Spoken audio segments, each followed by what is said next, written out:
Hi dear friends, कैसे हैं आप सब। आज हम देखेंगे NCERT class 6 science chapter number 3 fibre to fabric. अब फाइबर क्या होता है, हिंदी में फाइबर को धागे कहा जाता है और फैब्रिक यानी कि कपड़ा। तो हम देखेंगे कि धागे से कपड़ा कैसे बनता है। The thin strand of thread that are made up of still thinner strand called fibre. जो थ्रेड के, जो धागे के बारीक बारीक रेशे होते हैं, जो थिनर स्ट्रैंड होती है, उससे फाइबर बनता है। फाइबर यानी कि धागा, उसे धागा बनता है। हिंदी में उसे धागा ही कहा जाता है, धागा बनता है। Fabric are made up of yarn and yarn are further made up of fibres. अब यहाँ पे बताया गया है कि जो कपड़े हैं, तो कपड़ा जो हमारा बनता है वो यार्न रेशों से बनता है, and yarn are further made up of fibre, और जो रेशे होते हैं वो कैसे बनते हैं, धागों से ही बनते हैं। Where do this fibre come from, अब ये आते कहाँ से है, ये हमें देखना है इस चैप्टर में। The fibre of some fabric such as cotton. अब जो कॉटन है, समझिए जो कॉटन के कपड़े रहते हैं, तो उसका फाइबर कहाँ से आता है, धागे कहाँ से आते हैं। Jute, silk and wools are obtain from plant and animal. Jute, silk and wool, ये पूरे हमें प्लांट और एनिमल से मिलते हैं। This are called natural fibre, यानी कि जो फाइबर्स हमें प्लांट से मिलते हैं या एनिमल्स से मिलते हैं, उन्हें नेचुरल फाइबर कहा जाता है। Cotton and jute are example of fibres obtain from plant. जो कॉटन और जूट है, कॉटन और जूट ये जो है, इनके जो फाइबर हमें मिलते हैं वो प्लांट से मिलते हैं, तो ये तो हो गया नेचुरल फाइबर। अब wools and silk fibre are obtain from animals. जो वूल्स है एंड सिल्क फाइबर है, ये हमें मिलते हैं एनिमल से। Wool is obtain from the flesh of sheep और गोट। जो वूल्स है, जो ऊन मिलता है हमें, तो वो भेड़ और बकरी के बालों से मिलता है। It is also obtain from the hair of rabbit. Rabbit के हेयर से भी हमें मिलता है, रैबिट के हेयर से भी हम इसे ऑब्टेन कर सकते हैं। याक and camel, yak and camel भी है। देखिए, सिर्फ हमें शीप और गोट से नहीं मिलता, बल्कि हमें रैबिट से, याक से, कैमल से भी मिलता है। Silk fibre is drawn from the cocoon of silkworm. For the thousand of year natural fibre were the only one available for making fabric. अब बहुत साल पहले जो नेचुरल फाइबर थे, जो हमको प्लांट और एनिमल से मिलते हैं, उसी को हम यूज करते थे फैब्रिक के लिए, कपड़ा बनाने के लिए। इन द लास्ट 100 years और so fibre are called made from chemical substance. लेकिन अब जो देखिए, कुछ टाइम से केमिकल सब्सटेंस यूज किए जा रहे हैं फाइबर बनाने के लिए, which are not obtain from plant और एनिमल सोर्सेज। जो हमें प्लांट और एनिमल सोर्सेज से नहीं मिलते हैं, जिसमें केमिकल यूज होता है, केमिकल सब्सटेंस यूज होते हैं। This are called synthetic fibre. वो फाइबर जिसमें केमिकल यूज किया जाता है, जिसमें केमिकल सब्सटेंस यूज होते हैं, उसे सिंथेटिक फाइबर कहा जाता है। Some example of synthetic fibre are polyester, nylon, acrylic. ये 3 एग्जाम्पल है सिंथेटिक फाइबर के, जिसमें केमिकल सब्सटेंस यूज होता है। अब इसमें हम देखेंगे कॉटन कैसे आता है। Cotton, where does this cotton wool come from. अब ये कॉटन वूल कहाँ से मिलता है हमें। It is grown in the field. ये फील्ड में ग्रोन किया जाता है। Cotton plants are usually grown at place having black soil and warm climate.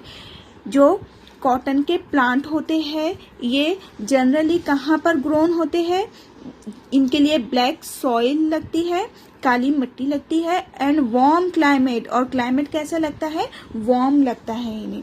Can you name some state of our country. क्या आप कुछ कंट्री के नेम बता सकते हैं जहाँ पर ये होते हैं। तो हाँ, देखिए गुजरात है हमारे पास, गुजरात है। गुजरात में कॉटन के काफ़ी अच्छा क्लाइमेट होता है उसके लिए, कॉटन के लिए।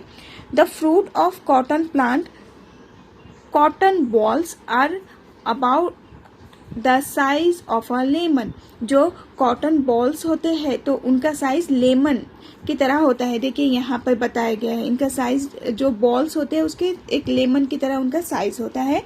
From this balls cotton is usually picked by hand. अब ये जो बॉल्स होते हैं कॉटन के, कॉटन प्लांट पे उसके जो कॉटन के बॉल्स होते हैं गोल गोल, तो उसको हैंड से ही पिक किया जाता है।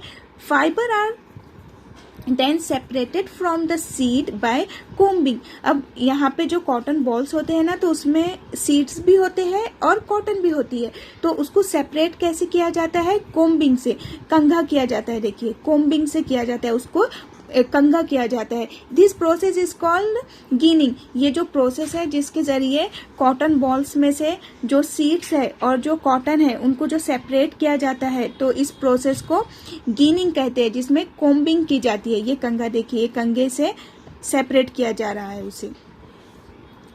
Ginning was traditionally done by hand. अब ये जो गिनिंग है ये हैंड के जरिए होती है, यहाँ पे बताया गया है। This day machines are also use for ginning. लेकिन अभी आजकल मशीन का भी यूज हो रहा है गिनिंग के जरिए। यहाँ पे बताया गया है, देखिए बड़ा सा एक कोम्ब है, कंघा है, जिसके जरिए सेपरेट किए जा रहे हैं सीड को और कॉटन को। जूट, जूट भी नेचुरल फाइबर है, तो देखेंगे हम जूट कैसे हासिल होता है। Jute fibre is obtain from the stem of the jute plant. Jute plant की जो ये स्टेम होती है ना, ये स्टेम से जूट हासिल किया जाता है, जूट ऑब्टेन किया जाता है। It is cultivated during the rainy season. Rainy season में कल्टिवेट किया जाता है जूट को। हमने देखे कि कॉटन के लिए कैसा क्लाइमेट चाहिए और जूट कब कल्टीवेट किया जाता है? रेनी सीजन में। In India jute is mainly grown in West Bengal, Bihar and Assam. यहाँ पे कुछ स्टेट के नाम दिए गए हैं जहाँ पे जूट की कल्टीवेट किया जाता है उसको। The jute plant is normally harvested when it is at flowering state. अब ये जूट प्लांट को हार्वेस्ट किया जाता है, कब निकाला जाता है, कब इसकी कटिंग की जाती है? जब वो फ्लावरिंग स्टेट पे होते हैं, मतलब कि जब उनको फ्लावर आ जाते हैं। The stem of the harvested plant are emerged in the water for a few day. अब ये जूट हमें हासिल करना है, जूट ऑब्टेन करना है, तो ये जब फ्लावरिंग स्टेट पे होते हैं तो जब इसे कट किया जाता है और ये जो स्टेम होती है ना, तो इससे वाटर में, पानी में रख देते हैं फ्यू डेज के लिए, कुछ दिनों के लिए। The stem, root and fibre are separated by hand. और उसके बाद क्या करते हैं, जो फाइबर कुछ दिन के बाद जब वो निकालते हैं पानी में से, तो उससे फाइबर को सेपरेट किया जाता है हाथ के जरिए। The process of making yarn from fibre is called spinning. वो प्रोसेस जिसमें ये जो रेशे है ये निकाले जाते हैं फाइबर से, धागों से ये जो रेशे निकाले जाते हैं ना, तो उसे स्पिनिंग कहा जाता है। ये प्रोसेस को स्पिनिंग कहा जाता है। In this process fibre from a mass of cotton wool are drawn out and twisted. अब क्या किया जाता है, वो रेशे निकाले जाते हैं, यार्न निकाली जाती है। This brings the fibre together to form a yarn. और फिर उसके बाद क्या जाता है, जो फाइबर्स है ना उन्हें एक साथ में टुगेदर उनको ट्विक्स किया जाता है यार्न के लिए। A simple device used for spinning is a hand spindle also called takli. ये है टकली, जो डिवाइस, ये एक सिंपल डिवाइस है जो यूज किया जाता है स्पिनिंग के लिए। और स्पिनिंग क्या होती है, जो फाइबर्स है उससे यार्न, जो धागे होते हैं उससे जो रेशे बनाए जाते हैं, रेशे निकाले जाते हैं, तो उसे स्पिनिंग कहा जाता है। तो ये टकली, ये एक ऐसा सिंपल डिवाइस है जिससे ये काम किया जाता है। Another hand operated device use for spinning is चरखा। अब आपको यहाँ पे चरखा बताया गया है, ये भी एक स्पिनिंग डिवाइस है। टकली एंड चरखा ये दोनों भी स्पिनिंग डिवाइस है जिसके जरिए सेपरेट किया जाता है और यार्न को निकाला जाता है। Yarn to fabric. अब जो यार्न है उससे फैब्रिक, कपड़े कैसे बनाए जाते हैं, रेशों से कपड़े कैसे बनते हैं। There are many ways by which fabric are made from yarn. The two main process are weaving and knitting. देखिए ऐसे बहुत से प्रोसेस है जिससे ना यार्न से फैब्रिक बनाया जाता है, रेशों से कपड़े बनाए जाते हैं। तो यहाँ पे टू प्रोसेस है, मेनली वीविंग है और एक है निटिंग। दो प्रोसेस यहाँ पे दिए गए हैं, हम देखेंगे एक के बाद एक। Weaving, fabric is made up of two set of yarns arranged together. The process of arranging two set of yarns together to make a fabric is called weaving. इस प्रोसेस में क्या किया जाता है कि दो सेट यार्न के लिए जाते हैं, उन्हें दो सेट को अरेंज किया जाता है और फैब्रिक बनाया जाता है, यानी कि रेशो के दो सेट को ऐसा लिया जाता है और उससे फिर कपड़ा बना जाता है, इसे वीविंग कहते हैं। यहाँ पे बताया गया है, देखिए ऐसे सेट लेते हैं और यार्न्स के सेट लेते हैं टुगेदर और उससे कपड़ा बनाया जाता है। इस पिक्चर में बताया गया है वीविंग को। नेक्स्ट प्रोसेस रहता है निटिंग। निटिंग क्या है? In knitting, a single yarn is used to make a piece of fabric. Knitting में सिंगल यार्न लिया जाता है और वीविंग में टू सेट लिए जा रहे थे, लेकिन निटिंग में सिंगल यार्न लिया जाता है to make a piece of fabric, कपड़ा बनाने के लिए। Knitting is done by hand and also machine. Knitting machine से भी होती है और हैंड से भी होती है। History of clothing material. अब ये हिस्ट्री क्या है कि हम जो कपड़े पहनना स्टार्ट किए कहाँ से आए, क्या हिस्ट्री थी इसकी, वो देखेंगे। After people begin to settle in agricultural community they learn to weave tricks and grass into mat and basket. जब लोगों ने सेटल होना शुरू किया ऐसी प्लेसेस पे जो एग्रीकल्चर के करीब थी, देखिए जहाँ पे एग्रीकल्चर कर सकते थे लोग, वहाँ पे उन्होंने सेटल होना शुरू किया तो कम्युनिटीज बनती गई। फिर उन लोगों ने सीख लिया ट्विक्स एंड ग्रास से मैट एंड बास्केट को बनाना, चटाई और बास्केट को बनाना। वाइन्स, एनिमल फ्लैश और hair were twisted together into long stand.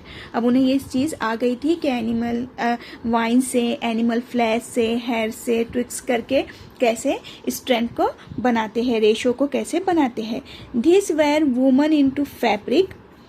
The early Indians wore fabric made out of cotton that grew in the region near the river Ganga.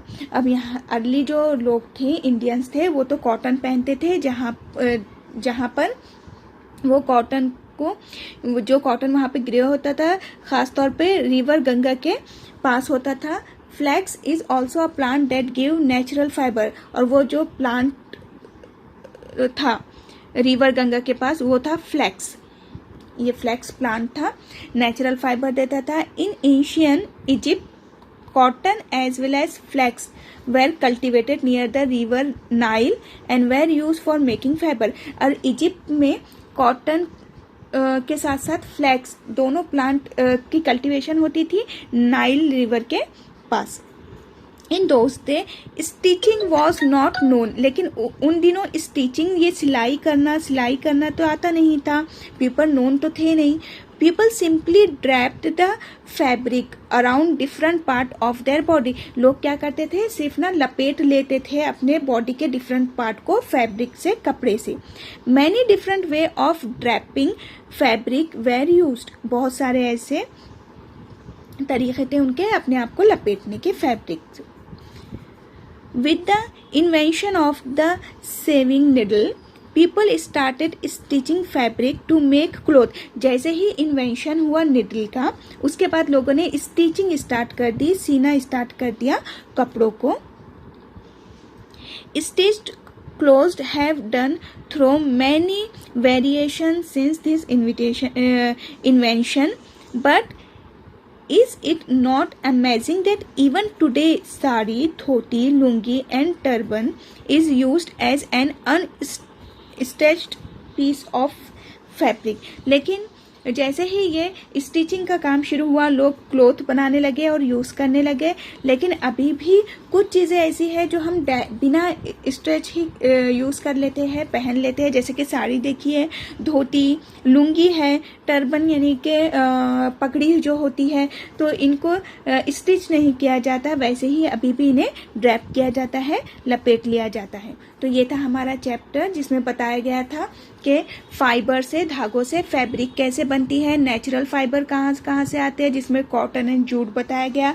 फिर fabric से fibre से फैब्रिक कैसे बनता है, धागों से कपड़े कैसे बनते हैं, तो उसमें 2 प्रोसेस बताए गए थे, एक वीविंग का और एक निटिंग का, और हिस्ट्री बताई गई थी, वो भी सिंपल सी।